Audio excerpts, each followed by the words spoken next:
नमस्कार. BMS first year रचना शारीर याच्या paper 1मधील आज आपण सिलेबस कॉपीनुसार ऑस्टिओलॉजी या टॉपिकच्या नोट्स बघणार आहे. ऑस्टिओलॉजी हा टॉपिक मोठा आहे, त्यामध्ये खूप सारे बोन्स येतात, त्यामुळे हा पार्ट 1 असणार आहे. याच्यामध्ये आपण ऑस्टिओलॉजी संबंधित जे सिलेबस कॉपीमध्ये बेसिक पॉईंट दिलेत त्याच्या नोट्स आज आपण या व्हिडिओमध्ये बघणार आहे. तसंच जर तुम्ही व्हिडिओ रोज फॉलो करत असाल किंवा बघत असाल तर तुम्हाला माहीत असेल की आपण सिलेबस कॉपीनुसार सर्व पॉईंट्स पाहतो. तर व्हिडिओ संपूर्ण शेवटपर्यंत नीट पहा व ऐका.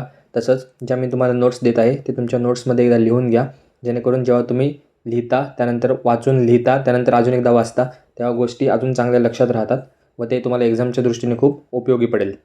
तसंच जर तुम्ही टेलिग्राम चॅनल जॉईन केला नसेल किंवा व्हॉट्सअप ग्रुप जॉईन केला नसेल तर तोसुद्धा जॉईन करा. त्याच्या दोन्हीच्या लिंक डिस्क्रिप्शनमध्ये दिलेल्या आहेत.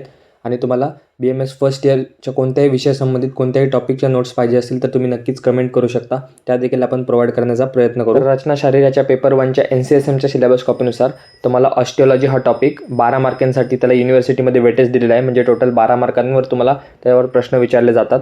तर त्यामध्ये काय काय आहे तर बोनमध्ये स्ट्रक्चर, टाईप्स, ऑसिफिकेशन, त्यानंतर डिस्क्रिप्शन ऑफ ईच बोन, म्हणजे जे तुम्हाला सिलेबस कॉपीनुसार वेगवेगळे बोन दिलेत त्याच्या प्रत्येकाचं डिस्क्रिप्शन म्हणजे त्याची पूर्ण ॲनाटॉमी. तर हे सर्व पॉईंट्स आपल्याला या ऑस्टिओलॉजी या टॉपिकच्या अंडर बघायचे आहेत. तर ऑस्टिओलॉजी म्हणजे थोडक्यात स्टडी ऑफ बोन किंवा त्याची ॲनाटॉमी स्टडी करणे म्हणजे ऑस्टिओलॉजी. तर पुढे आपण नोट्स पाहणारच आहे. तर जसं मी तुम्हाला व्हिडिओमध्ये सुरुवातीला सांगितलं की ऑस्टिओलॉजी हा खूप मोठा टॉपिक आहे, तर त्याला आपण वेगवेगळ्या पार्ट्समध्ये त्याचे नोट्स बघणार आहे. तर हा त्याचा पार्ट 1 आहे. त्यामध्ये आपण त्याचे बेसिक्स म्हणजे स्केलेटन, त्याचे इम्पॉर्टन्स, बोनचे युजेस, त्याच्यानंतर बोनवर कोणकोणते वेगवेगळ्या प्रोसेस असतात, कोणते डिप्रेशन असतात, त्याच्यानंतर बोनचे काय कॅरेक्टरिस्टिक आहे आणि त्याची डेव्हलपमेंट आणि ऑसिफिकेशन कशी होते. तर हे जे बेसिक पॉईंट आहेत सिलेबस कॉपीनुसार सुरुवातीचे ते आज आपण ह्या व्हिडिओमध्ये त्याच्या नोट्स बघणार आहे. हा जास्त इम्पॉर्टंट टॉपिक नाही आहे SAQ LAQच्या दृष्टीने, परंतु ह्याच्यावर तुम्हाला MCQ विचारू शकतात आणि हे बेसिक्स आहे त्यामुळे हे समजून घ्या जेणेकरून तुम्हाला बोन्स क्लिअर समजतील. तर तुम्हाला एक्झाम पॉईंट ऑफ व्ह्यू एक महत्त्वाची गोष्ट सांगायची ती म्हणजे जर तुम्हाला पेपरमध्ये LAQमध्ये किंवा SAQमध्ये तर नाही शक्यतो, पण LAQमध्ये जर तुम्हाला बोन विचारला तर त्याच्या सुरुवातीला तुम्ही आधी त्याचा आयुर्वेदिक आस्पेक्ट लिहायचा असतो. कमीत कमी अर्धा एक पेज तुमचा झाला पाहिजे. तर त्यामध्ये काय काय पॉईंट्स आले पाहिजेत ते एकदा बघून घ्या. त्यामध्ये त्याची व्याख्या अस्थिची, अस्य ते इति अस्ति, अस्ति एक कठीणांश देहस्मिनं, म्हणजे काय तर अस्थि म्हणजे जो टिकून राहतो तो शरीराचा भाग आणि शरीरातील एक कठीणांश म्हणजे अस्थि असतो. तो 7 धातूंपैकी एक असतो. त्याच्यानंतर 7 धातूंपैकी धातू 5व्या क्रमांकाचा आहे ते मेन्शन करायचं. त्याच्यानंतर त्याची उत्पत्ती ही मेदापासून होत असते.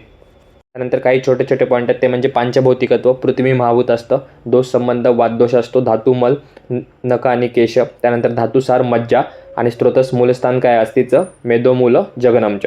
तर हे 5 पॉईंट आले पाहिजे. त्यानंतर अस्थिचा प्रकार आणि संख्या 5 प्रकारच्या अस्थी असतात मेनली: कपाल अस्थी, रुचक अस्थी, तरुण अस्थी, वलय अस्थी आणि नलक अस्थी. आणि संख्या चरकानुसार 360, सुश्रुतानुसार 300 आणि आधुनिक म्हणजे मॉडर्ननुसार 206. तर हे जे गोष्टी आहेत ते व्यवस्थित लक्षात ठेवा. हे MCQच्या दृष्टीने सुद्धा इम्पॉर्टंट आहे. आणि LAQमध्ये जर तुम्हाला बोन आला, मी तुम्हाला सांगत आहे की LAQमध्ये बोन आला तर काय फॉर्मॅट असला पाहिजे आन्सरचा. सुरुवातीला तुम्ही अस्थिचं मी आत्तापर्यंत जेवढं सांगितलं तेवढा अर्धा एक पेज लिहायचं. त्याच्यानंतर जो बोन तुम्हाला दिला त्याचा आयुर्वेदिक थोडंसं 3 ते 4 वाक्य लिहायचे. तो कोणत्या प्रकारचा बोन आहे ते मेन्शन करायचं. त्याच्यानंतर तो शरीरात कुठे असतो ते मेन्शन करायचं. आणि मग तुमचा जो बोन असेल तो मॉडर्ननुसार व्यवस्थित लिहायला चालू करायचा.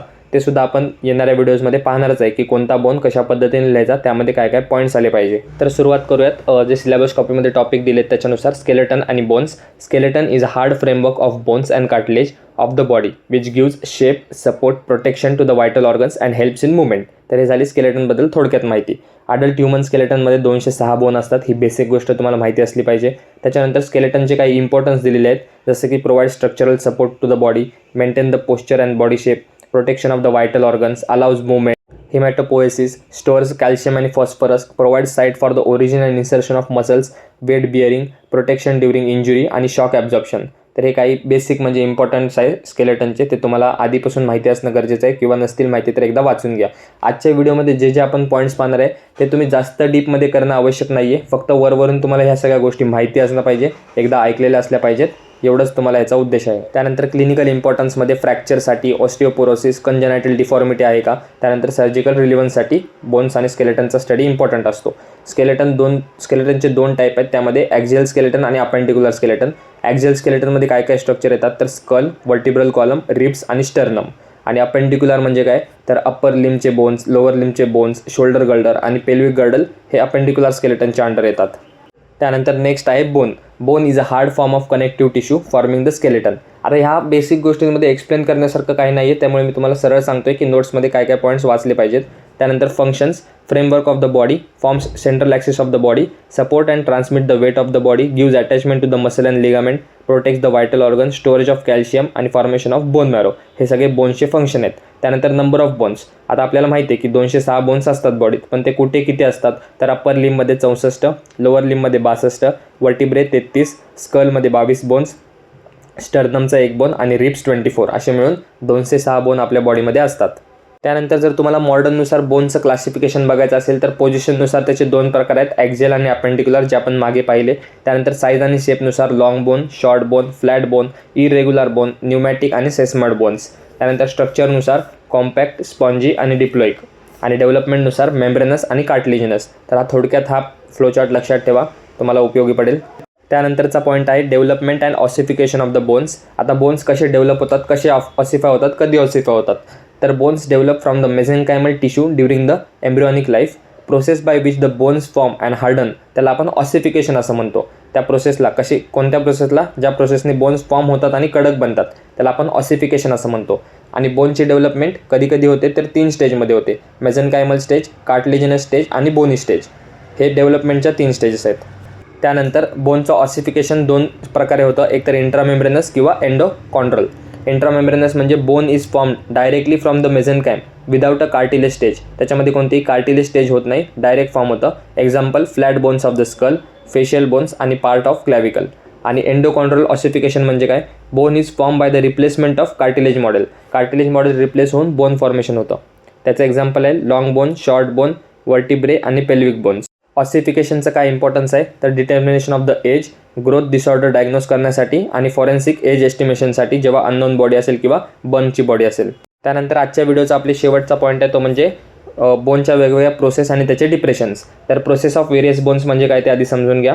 It is a projection or outgrowth from a bone which serves for the muscle attachment, ligament attachment or articulation. आणि डिप्रेशन ऑफ बोन्स म्हणजे काय, it is a hollow or cavity on the bone which accommodates structure or forms the joints. म्हणजे थोडक्यात process म्हणजे एखादी बाहेर येणारी वस्तू आणि डिप्रेशन म्हणजे खोलगट खड्डा. तर असं तुम्ही लक्षात ठेवा. आपण काही प्रोसेस आणि डिप्रेशन बघणार आहे. सुरुवातीला प्रोसेस आहेत. स्पायनस प्रोसेस, शार्प असते, पॉइंटेड प्रोजेक्शन असतं. त्याचं एक्झाम्पल आहे स्पायनस प्रोसेस ऑफ वर्टिब्रा आणि फंक्शन आहे मसल अँड लिगामेंट अटॅचमेंट. त्यानंतर transverse process, projects laterally from the vertebra. Example transverse process of thoracic vertebra, muscle attachment of and ribs articulation. त्यानंतर तिसरी process आहे mastoid process. त्याला rounded projection असतं. Example आहे temporal bone आणि ते attachment असते स्टिनोक्लिडोमॅस्टॉइड मसलच्या ठिकाणी. त्यानंतर स्टायलॉइड प्रोसेस, स्लेंडर असते, पॉइंटेड प्रोजेक्शन. एक्झाम्पल आहे रेडियस आणि अल्ना बोन आणि फंक्शन लिगामेंट आणि मसल अटॅचमेंट. त्यानंतर आणखी नेक्स्ट प्रोसेस आहे coracoid process. Hook like projection असतं. म्हणजे तुम्ही त्या प्रोसेसचं नाव, त्याचं फीचर, कुठे आहे, त्याचं एक बोनमध्ये एक्झाम्पल आणि त्याचं फंक्शन तेवढं लक्षात ठेवा. कोराकॉइड स्कॅप्युलामध्ये असते आणि मसल अटॅचमेंट हे त्याचं फंक्शन आहे. त्यानंतर ओडोंटॉइड प्रोसेस, ही टूथ लाईक प्रोजेक्शन असतं, ॲक्झिसमध्ये असतं वर्टिब्रा आणि रोटेशन ऑफ हेड हे त्याचं फंक्शन आहे. त्यानंतर कॉन्डिलार प्रोसेस, राऊंडेड आर्टिक्युलर प्रोजेक्शन असतं ऑसिपिटल बोन किंवा फिमरच्या ठिकाणी आणि फॉर्म्स जॉईंट. त्यानंतर ट्रोकॅन्टर, हे लार्ज राऊंड प्रोजेक्शन आहे, फिमरच्या ठिकाणी असतं आणि त्याचं पण फंक्शन मसल अटॅचमेंट आहे. तर ह्या होत्या काही प्रोसेसेस ज्या थोडक्यात लक्षात ठेवा. तुम्हाला नंतर प्रत्येक बोनमध्ये पुढे प्रोसेसेस वगैरे येणारच आहे, पण जे कॉमनमध्ये प्रोसेस आहेत ते व्यवस्थित लक्षात ठेवा. त्यानंतर नेक्स्ट आहे डिप्रेशन. आता डिप्रेशनमध्ये पण तुम्हाला 6 ते 7 डिप्रेशन शिकायचे. त्यामध्ये सुरुवातीचं आहे फोसा. ते शॅलो डिप्रेशन असतं, जसं की ऑलिक्रॉन फोसा ऑफ ह्युमरस. ते काय करतं तर articulation or accommodation of the structures. त्यानंतर सल्कस किंवा ग्रूज, इलॉंगेटेड डिप्रेशन असतं, इंटरट्युबरक्युलर सर्कस ऑफ ह्युमरस त्याचं एक्झाम्पल आहे आणि त्याचं फंक्शन असतं पासेज ऑफ टेंडॉन आणि वेसल्स. त्यानंतर notch, indentation at the margin of the bone, suprascapular notch at scapula, transmission of nerves आणि वेसल त्याचं फंक्शन आहे. त्यानंतर नेक्स्ट डिप्रेशनचा टाईप आहे ॲसेटॅबुलम. ती एक डीप कप शेप डिप्रेशन असतं हिप बोनच्या ठिकाणी. त्याचं काम काय आहे तर articulation with the head of femur. आणि नेक्स्ट आहे कॉटिलॉइड कॅव्हिटी. ते सॉकेट लाईक डिप्रेशन असतं, त्यात ते पण ॲसेटॅबुलमच्या ठिकाणी असतं आणि त्याचं फंक्शन आहे जॉईंट फॉर्मेशन. त्यानंतर मिएटस किंवा कॅनल, टनल लाईक डिप्रेशन असतं.